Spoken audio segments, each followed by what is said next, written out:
এই আসিয়া এই দৃশ্য আমরা ভুলে যাবো। এই যে মেয়েটা কাতরাতে কাতরাতে মারা গেল আজকে, বেশি দিন সময় লাগবে না, 1 মাস 2 মাস হাইয়েস্ট 3 মাস। এর আগেও বহু ইস্যু আমরা এসেছে ভুলে গেছি, একটার পর একটা এসেছে, একটার পর একটা ভুলে গেছি। আপনারা দেখে নিয়েন 3 মাসের মধ্যে এই মেয়েটাকে সবাই ভুলে যাবে এবং যাবো ভবিষ্যৎ। লিখে নেন আপনারা, এই বাচ্চার কথা কেউ মনে রাখবে না, এই বাচ্চাটার কথা কেউ মনে রাখবে না। 3 মাস পরে, 6 মাস পরে, 1 বছর পরে আরো নতুন ইস্যু আসবে, আরো নতুন পাপ হবে, আরো বড় বড় ঘটনা ঘটবে। এরপরে মানুষ এই বাচ্চাটাকে ভুলে যাবে।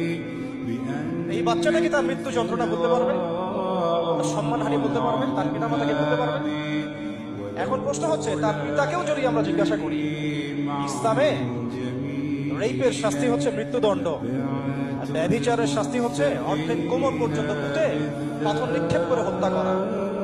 এবং বিবাহিত ব্যক্তি হলে এই শাস্তি, অবিবাহিত হলে 100 বেত্রাঘাত, 1 বছরের নির্বাসন এবং সমাজ থেকে বয়কট করা। আর ধর্ষণ হলে সরাসরি মৃত্যুদণ্ড। 3 মাস সময় লাগার কথা না, 3 দিনের মধ্যেই করা সম্ভব। এটা শরিয়া আইন, এটা আল্লাহ রাব্বুল আলামিনের শরিয়া বিধান।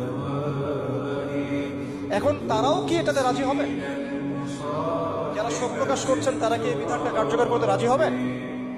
ধর্ষণকে সবার সামনে প্রকাশ্যে মৃত্যুদণ্ড দেওয়া হোক, শরিয়া আইন কার্যকর করা হোক, রাজি হবেন না। কারণ আপনারা বলবেন এটা করতে গেলে বাংলাদেশ নাকি মৌলবাদী রাষ্ট্র হয়ে যাবে। তো সমস্যার গোড়ায় আপনারা যেতে চান না, ডালপালা নিয়ে নাড়াচাড়া করেন।